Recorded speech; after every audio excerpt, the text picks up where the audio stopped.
Hello YouTube, hello book lovers, my name is Bart. I'm here to talk about books. 2022 was an incredible, dare I say, fantastic year for me. Reason being is I got back to reading science fiction in a major way. I read a lot of great sci-fi, as well as towards the end of the year, fell in love with fantasy. Thank you, Mr. Brendan Sanderson, for that. And I want to talk about it. I don't think there's a better time than right now to be reading science fiction. When I was a teenager, sure, I was reading Lamb, Clark, Asimov, Sagan, Tolkien within the fantasy world as well, kind of blew my mind. But then my interest in science fiction kind of waned. I was reading other things, I was doing other stuff, and now I'm 48 and I'm reading science fiction like crazy.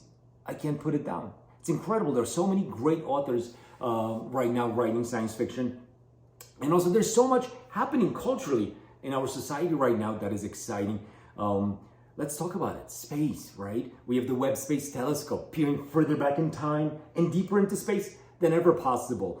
Hubble was great for 30 years, but now we have something better, right? We're going back to the moon. I was born in 1974. In my lifetime, we've never walked on the surface of the moon, and I keep looking up at the moon, thinking how amazing it would be for myself to be there, but for humanity to go back to the moon. It would, I think, mean so much to us as humans to have that perspective again in this difficult time that we're definitely going through, right? There's a lot happening. Going to Mars, I think it's gonna happen in my lifetime. I'm excited about that. That is going to be an amazing adventure for humanity. Not without risks, of course, but I'm looking forward to it. So there's no better time to be reading great science fiction than right now. And I want to talk about some of the books that I read in 2022. Those are going to be my first videos. Some of the best, most exciting, most mind-boggling. And today I want to start things off with Children of Time by Adrian Tchaikovsky. I don't know if this is my favorite book. You're going to have to keep watching my videos to find out if it's my favorite book of 2022. But it's definitely up there. It's definitely near the top. It's a 9 out of 10. What an incredible story. It's a story of humanity. It's a story of survival, but it's a story also of birth, of evolution, of an unexpected species that, well, I fell in love with, right? Spiders. I never liked spiders. Now I'm looking at them in my backyard through a completely different lens, thanks to Mr. Adrian Tchaikovsky. But as you can see, I'm so excited about this book that I'm getting way ahead of myself. So let's wind things back and set up the basic premise of the book. So things are taking place far into the future. Humanity is able to travel between stars. We're terraforming planets on this one specific land, beautiful green emerald-like planet. We are about to release chimpanzees that are going to be infected with a nanovirus that is going to uplift them. Very interesting concept of uplifting, right? Big idea. What we're gonna do essentially is speed up the evolutionary process of these chimpanzees, and they're going to become sentient, they're going to become intelligent, they're going to hopefully build a civilization that is going to be like ours. We are playing God. What an amazing idea, right? But of course, this is going to be mostly spoiler-free review, but suffice to say, things do not go as planned with this idea, and here come the spiders. And now here, at this point, the story slows down, diverges into two separate arcs, both very satisfying. In one, we're with the spiders, we're on the planet. We are seeing them grow both in body stature, their minds are growing, and slowly, step by step, well, maybe actually not so slowly, right? But they're developing culture, developing relationships, they're figuring things out, they're building things, incredible technologies. Here, Adrian Tchaikovsky really shines in the way he presents how this would happen, how this evolutionary arc would go for a species so foreign to us. So their technologies are completely different. You are going to love spending time with spiders on this beautiful planet.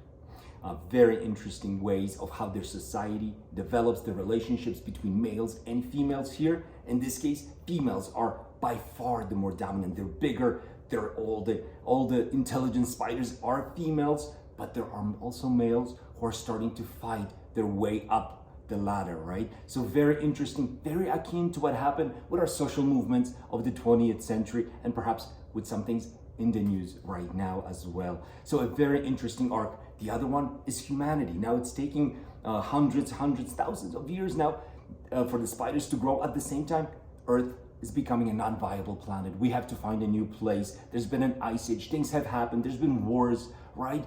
Now humanity, in order to survive, has to escape Earth. And the last humans are on a generational ship looking for a planet.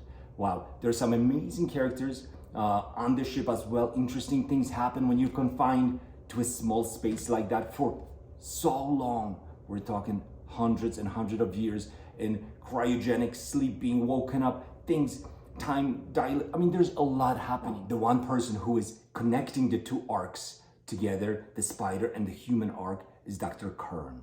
She is the one person who was mostly responsible for wanting to play God, for releasing the virus that was supposed to uplift chimps, right? She, for now, hundreds or thousands, I don't remember exactly how many years, but she's been overseeing, protecting the planet from above.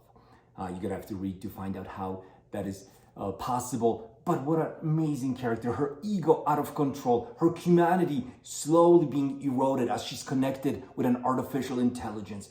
Fascinating character.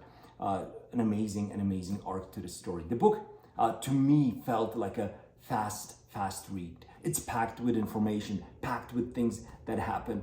I did not mind switching the point of view from the spiders to the human point of view. That was really well done. Oftentimes in books, I'll have one arc that I like to follow and the other one that I'm quite disappointed by. Not in this case.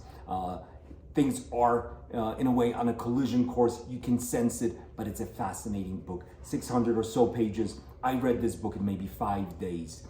Really a great, fun read. Lots of information given. Now, this feels like a standalone book, but there is a follow-up to Children of Time. It's called Children of Ruin. And I'm gonna definitely pick that book up and read it as well, but you don't have to. The ending here is truly satisfying.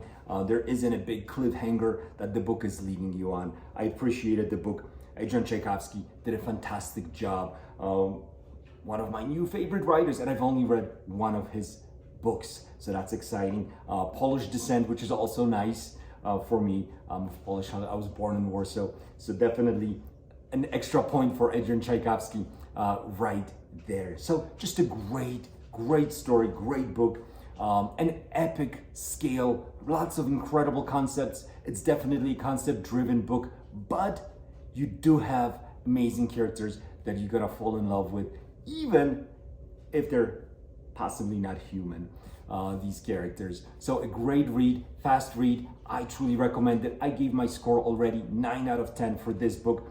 Now, if you enjoyed this video, make sure you like it, subscribe. It really helps a new channel grow. And I'm gonna see you soon with the next review.